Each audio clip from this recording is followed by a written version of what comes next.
at my notes from last time, we had a couple of topics that people wanted to talk about. One of them was managing conversations about taking responsibility without invoking shame. And the other one was about managing unsettled behaviour after birth parent contact. So I've got quite a bit to say about managing unsettled behaviour after contact. But probably before I launch into that, and directly relevant to that, I would want you to think about what is the experience of the child, either of birth parent contact and or after birth parent contact. What's a child's experience likely to be? Well, we know that all children even from early in infancy, pay very close attention to the face of adults. And that we also know that their own internal state is the homeostasis, that their body works to maintain homeostasis, but it does it in a way that is relevant to or appropriate to the external conditions in which the body is. Yeah. So basically, if the parent is anxious, the child will feel anxious. Yeah. Not necessarily, not just because of attunement or emotional connectedness, but also because if the parent is anxious, the child is interpreting this as there's a threat somewhere. Yeah, the child's nervous system is and it needs to mobilize its threat managing response, which is fight, flight, freeze. What else do you think is the experience of children of contact and the end of contact?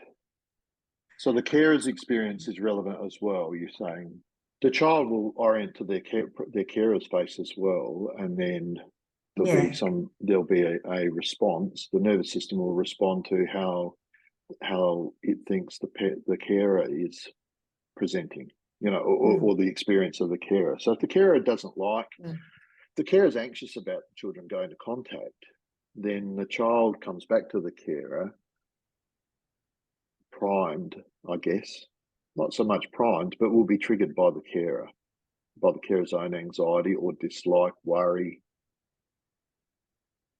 the feelings that the carer has. But I think it's when thinking about this question about managing the unsettled behaviour that the children often exhibit, or at least they're reported to exhibit, and their out-of-home carers report, I think the first place to start is always with the question, well, what is the experience of the child?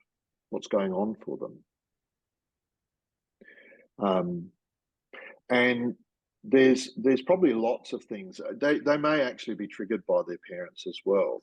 The experiences that the children have had with their birth parents triggers a response in them. Okay. So just sticking with that, what do you think then? What would the child's history with their birth parent trigger for the child? What sort of concerns or emotions would contact with their birth parents evoke that we haven't already mentioned about grief and loss and sadness, pressure?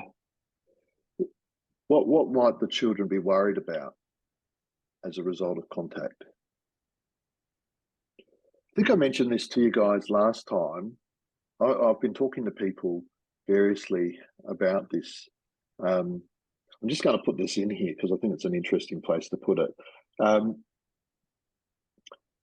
connected with a lot of care leavers directly through my work, and also online. So on platforms like LinkedIn, there's the hashtag CEP, which is Care Experience Person. And there are certain care leavers that are quite prominent not only through the platforms that they're on, but they are quite prominent in their work, in their location. And I find it really interesting that care leavers, I've rarely, if ever, seen care leavers blame their parents for their adverse childhood experiences.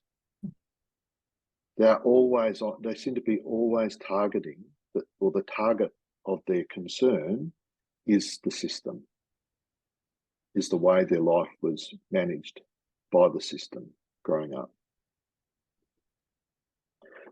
Which implies that, notwithstanding what happened in their life, well, I think it doesn't necessarily imply, but it follows that that they love their parents. They often really, really love their parents, notwithstanding their parents' faults. They want to be good enough, lovable enough, acceptable enough for their parents to be able to take on their care as well. So children too much, what they internalise from being away from their parents is that there was something wrong with them, not that there was something wrong with their parents, so to speak.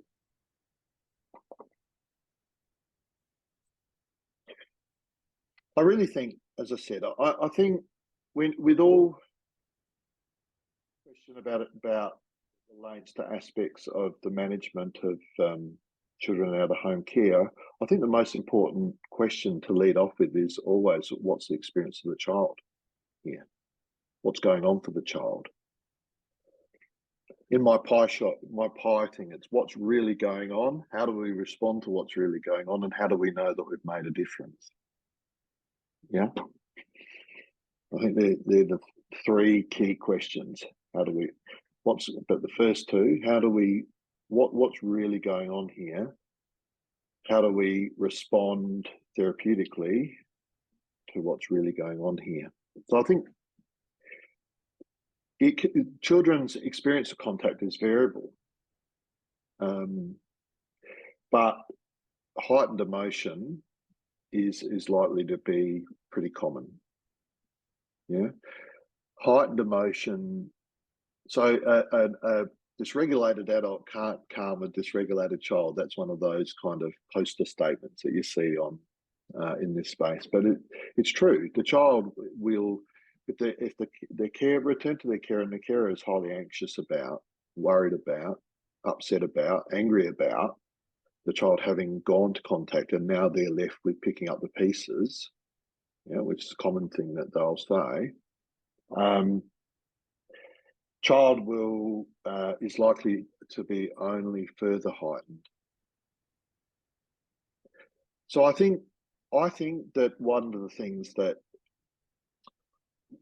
correct me if I'm wrong, and I think you guys would do it in those families that you're involved with.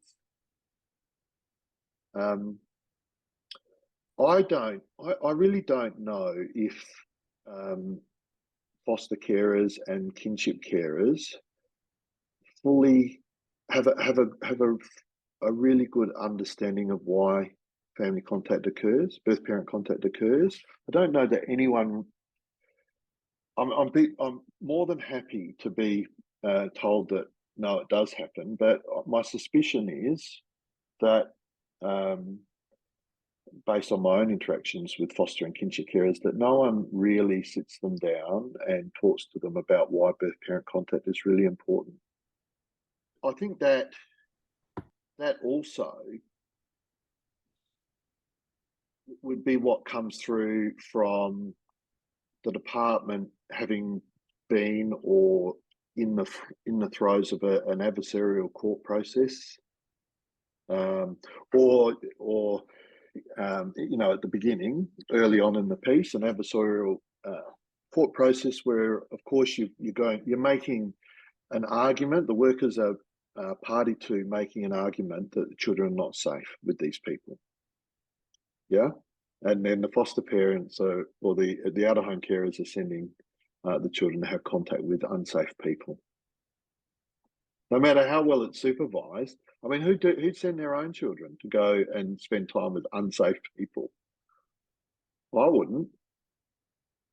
So I think there's a natural response for foster carers to be concerned about contact. I think I don't think that it is a sign of a character problem with foster parents. I think that concern about sending the children back off to have contact with unsafe people. I think I don't know anyone who would anyone who cares about their children to not be concerned about that. So I think the natural response for foster carers is to be really concerned about family contact. Yeah. So we prime them to be worried when the children return. What is the impact of this? What are the pieces I'm going to have to pick up? And as I said, I don't know if it happens. My suspicion is it doesn't, partly because what I just said, that we've just gone through a process. There was originally a process that really focused in on the faults of the parents to support an argument that the children weren't safe to live with them. And it's antithetical, in a sense, to then turn one's mind to the enduring importance of birth parents to children, whether the children are living with them or not. I don't know. Again, I don't know how much staff within the agency really understand the importance of birth parent contact. Again, it's an agency that focuses on risk and risk mitigation. So contact is kind of antithetical to that.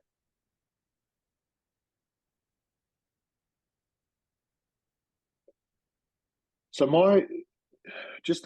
we've deviated a little bit, but as you know, I differentiate between attachment relationship and attachment style. Yeah. So attachment relationship is the dependency relationship that a child forms towards an attachment figure, a significant adult in their life. Yeah. And that relationship can be secure, or it can be insecure, or it can be disorganized. And there's two types of insecure in most kind of classification. Yeah.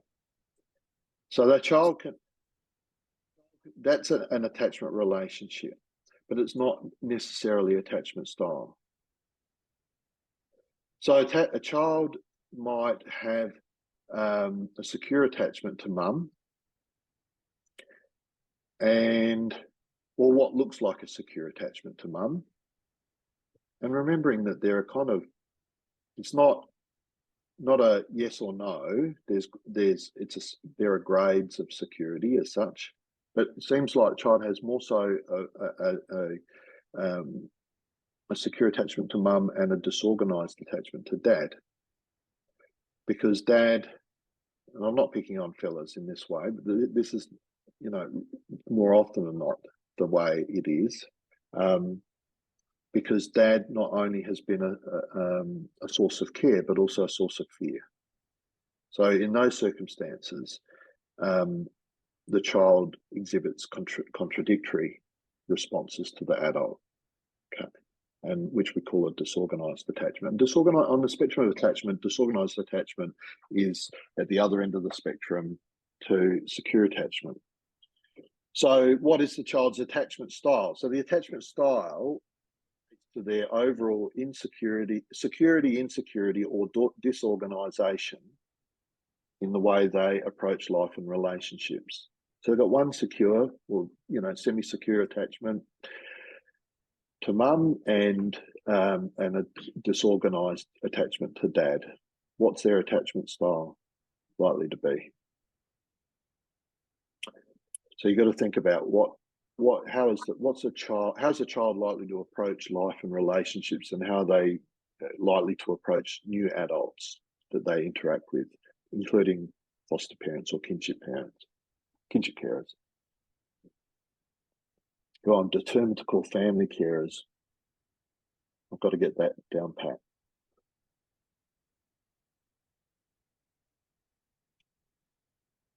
Does anyone think that the child's overall attachment style would be secure in those circumstances where the two main figures in their life, that the child has a completely different experience of uncertain, unsure? I call them unsure children. Yeah. Those children often then test new adults. Test them to see if they're going to be more like mum or more like dad.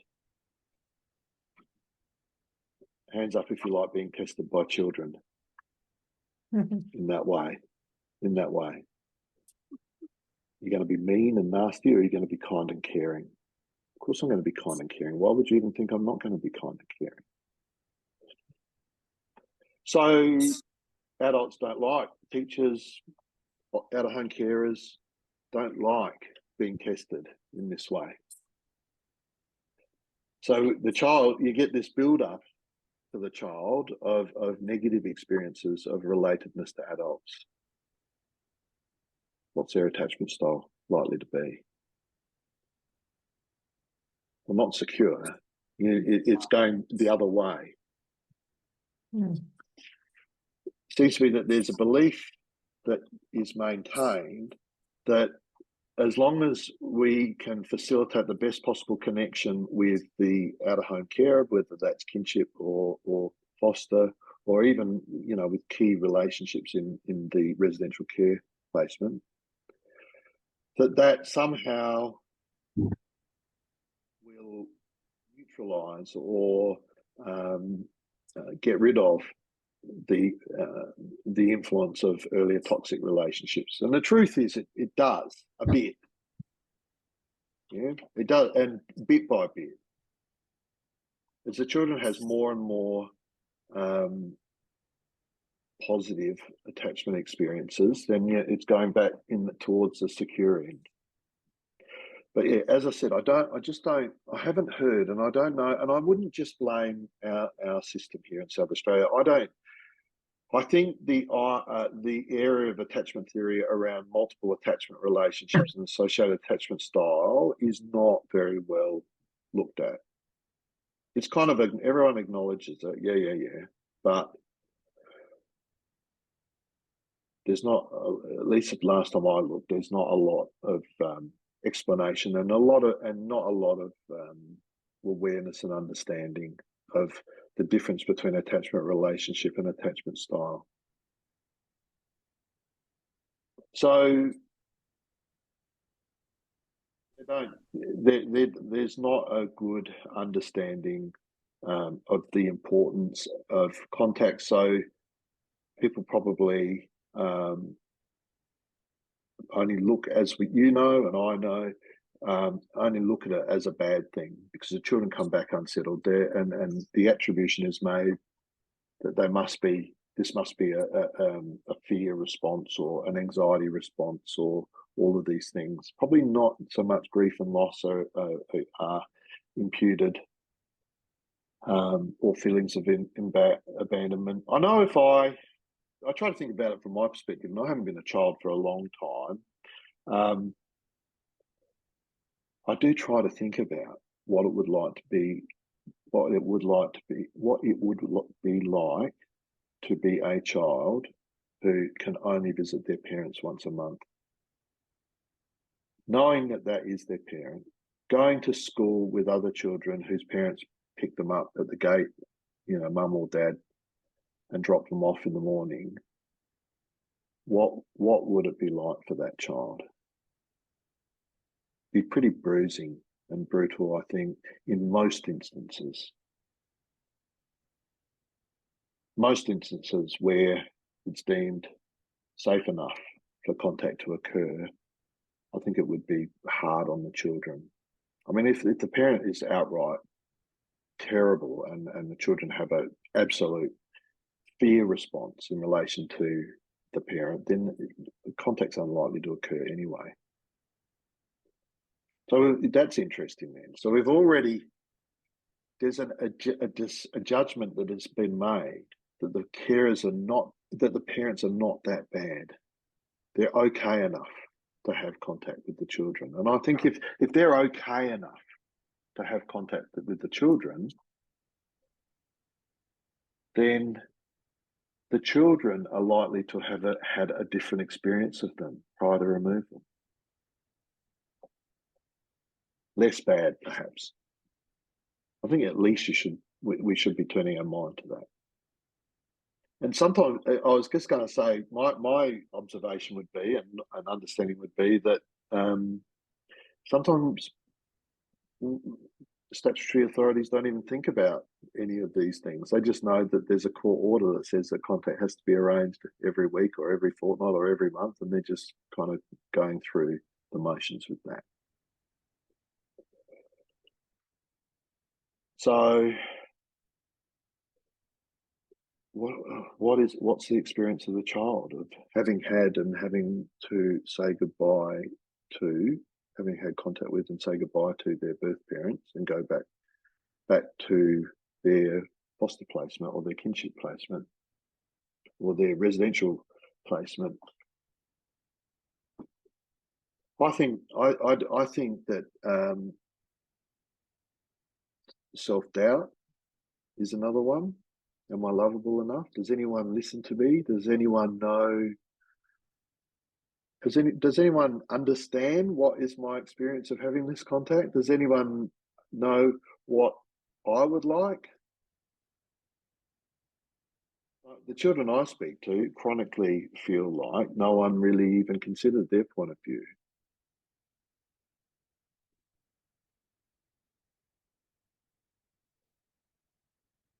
I think to the extent that they're triggered, there would be children that have some sort of conditioned response. I think the conditioned response is less likely to be fear, but more likely to be, am I loved? Am I lovable enough? Is anyone listening to me? Does anyone care for me? I think that's more likely to be, I mean, my observation would be that that's more likely to be the triggered response. It bothers me. It bothers me that children would be turning their minds to what will be the reaction of the adults to what I say.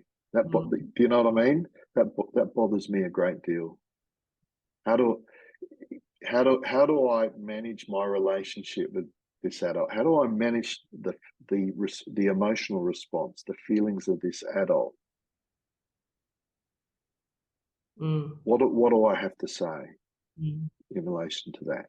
That's not how the developmental process that ultimately leads to self-regulation and socio-emotional reciprocity works. That developmental process is entirely based around and built upon adults being sensitive and responsive to the experience of children, not the other way around. So the child who has contact with parents and is perhaps triggered into thinking, are my views not important enough? Am I not important enough? Am I not lovable enough? They'll go back to their placement and their carers. We're definitely triggered into operating, I think, under this kind of belief system or mindset.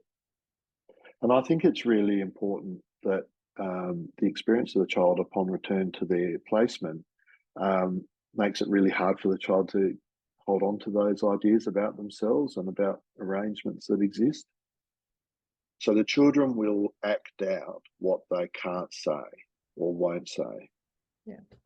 Yeah. And of course, as we all know, if they're acting out, then contact must be bad and needs to be minimised or eliminated. But what it may be is that a child will. So, for example, a child will just, if they're coming back anxious and heightened, they're going to be prone to tantrums and meltdowns. Of course, they are. Yeah. If a child comes back self-doubting, then they'll act without care for themselves or for their relationships with people around them. Doesn't matter. Why do you care? That's what they say. You know, if I wish I had $1. If they come back in grief, contact's a bad thing because it just makes them feel so uncertain about themselves and so sad. So it's a bit like we don't look enough at, and we've talked about it, we don't look enough at the reasons why contact's important. We just over-focus on all the negatives that come from contact. So yeah, I think what do they say? Behaviour is the language of the well, I wrote that, of the attachment disorder child. I wrote that a long time ago. I wouldn't call any child attachment disordered anymore. You know how language changes over time, and let's say behaviour is the language of the traumatized child. Oh, it's just about as bad calling them traumatized, I think. Behaviour is the language of the child who never had the opportunity to fully develop their language and their capacity to express what's going on for them because their parents were finding life really hard and were often distracted from the task of parenting them, including sitting with them, speaking their mind, saying what the child might have been feeling or what their intentions or motivations, what their experience was, encouraging them to use their words. All of those things. It's probably, it gets a bit wordy after a while. You just say behaviour is the language of the traumatized child. God, you lose so much. You lose so much detail in that. Too much, those sorts of statements rely on a lot of background knowledge, I think. But they're good to get people to start thinking about what's going on for the children. So how do we respond to a child who is anxious, is self-doubting, is experiencing grief, loss, sadness, feelings of abandonment, feelings of not being good enough? How do we respond to that? The children come back having experienced something. And that's what we've been talking about so far. They come back and they're experiencing something. They need to express themselves in some way. They end up expressing themselves through their behaviour more often than we would like because they don't necessarily have the words that they can put to their experience. So they need adults to do that. They need that. So they need the adult whose care they're returning to be able to acknowledge that it's really sad not being able to live with mummy and daddy. Yeah, that sometimes we think that we've done the wrong thing, and that's why we can't live with mummy and daddy. But mummy and daddy just find life really, really hard and aren't able to care for you at this time. You love going to see mummy and daddy. You get lots of presents. You have an awesome time.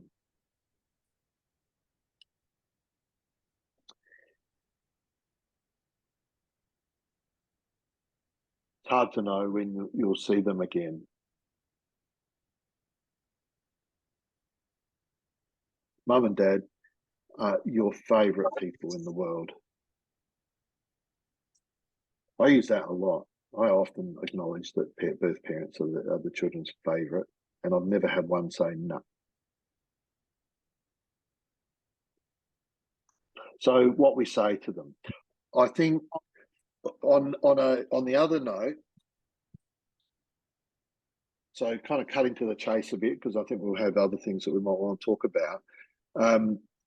children, to the extent they're triggered into uncertainty, I think, about adult responsiveness, adult sensitivity and responsiveness, because that's what was the experience in birth parent care. That their birth parents were finding life really hard and distracted by other issues, personal and relational issues in their life. That meant that the child had to work really hard and probably develop feelings of doubt about how special they were, how lovable they were, how deserving they were of parental responsiveness.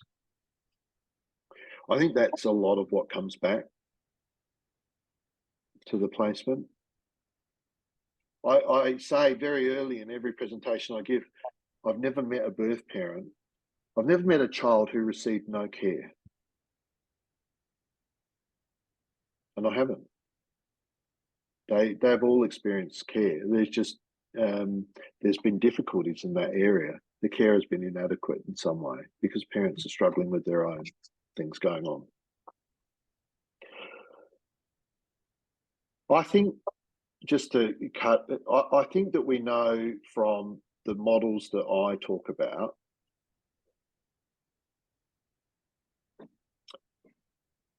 I think I had these models to help answer these questions. So for the first one, what's really going on for the child? I would be thinking on what attachment representations are triggered, in a sense, are present during and after contact with birth parents. What's the child's central nervous system activation going to be like? What have they learnt previously about the accessibility and responsiveness of adults in a caregiving role to needs provision? And what is their experience in contact with their parents? So you know that my preference is that contact is always arranged in such a way that the children experience their parent or parents as someone that they can turn to for needs provision. The parents always have the opportunity to respond to the needs in some way.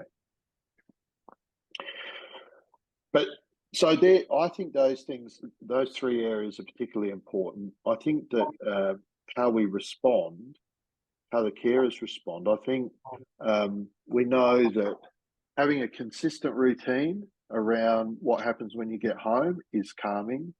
It's not completely the be-all and end-all, but that consistent regime, from my perspective, needs to incorporate or enrich the child's experience of the caregiver being accessible, understanding, responsive, and attuned.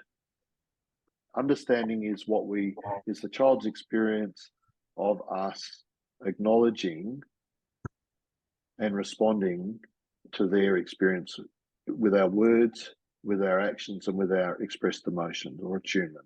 So responsiveness is our actions, understanding is our words, attunement is our expressed emotions. So we need to be accessible, understanding, responsive, and attuned. That's in my view, that's what we need carers to be, because that's what the child, they're the best ways I know of, and I don't pretend to know everything, but that I think a way of reassuring the child and calming the child,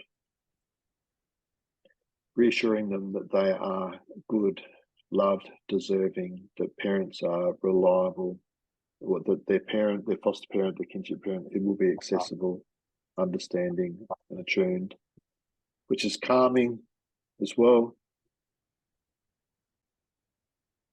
So that other acronym, of course, is AURA, done consistently. And I've been moving away from CARE as an acronym more to AURA, but where your AURA is that unique quality, that felt experience to others. So I want children to feel their foster carers as being in an enriched way and having a consistent routine around it when they come back from contact.